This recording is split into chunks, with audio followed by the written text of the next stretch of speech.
2017 থেকে 2024 সাল পর্যন্ত ফরাসি ক্লাব প্যারিস সেন্ট জার্মেইনে খেলেছেন Kylian Mbappe.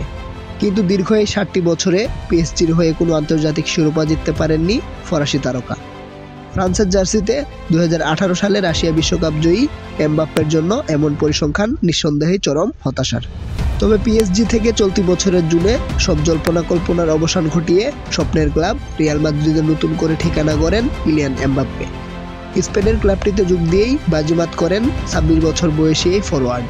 Spanish giant Real মাদ্রিদের জার্সিতে প্রথম বছরে মাত্র 4 মাসের ব্যবধানেই 2টি আন্তর্জাতিক ট্রফি উঁচিয়ে ধরেন কিলিয়ান এমবাপ্পে। চলতি বছরের আগস্টের 19 তারিখ রিয়াল মাদ্রিদের জার্সিতে উয়েফা সুপার কাপ জয়ের স্বাদ পেয়েছিলেন এমবাপ্পে। এরপর গত 19 ডিসেম্বর আন্তঃমহাদেশীয় কাপ জয়ের নজির গড়েন তিনি। মজার ব্যাপার হলো, 2টি টুর্নামেন্টের ফাইনালেই গোল করেছেন কিলিয়ান এমবাপ্পে। সুপার কাপে অ্যাটালান্টার বিপক্ষে 2-0 ব্যবধানে জয়ী ম্যাচে একটি গোল করেছিলেন তিনি। এরপর ইন্টারকন্টিনেন্টাল কাপে পাচুকার বিপক্ষে 3-0 ব্যবধানে জয়ী ম্যাচে একটি গোল করার পাশাপাশি একটি অ্যাসিস্টও করেন কিলিয়ান এমবাপ্পে। তাতেই ক্লাবের জার্সিতে আন্তর্জাতিক শিরোপা খরা খোঁচান কিলিয়ান এমবাপ্পে।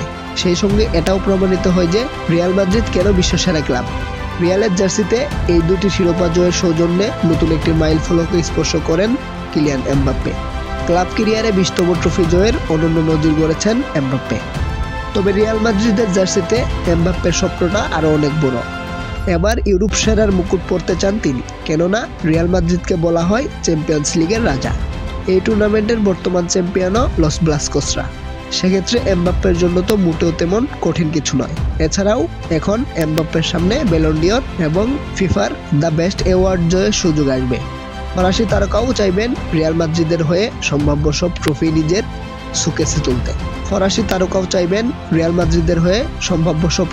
নিজের শোকেসে তুলতে।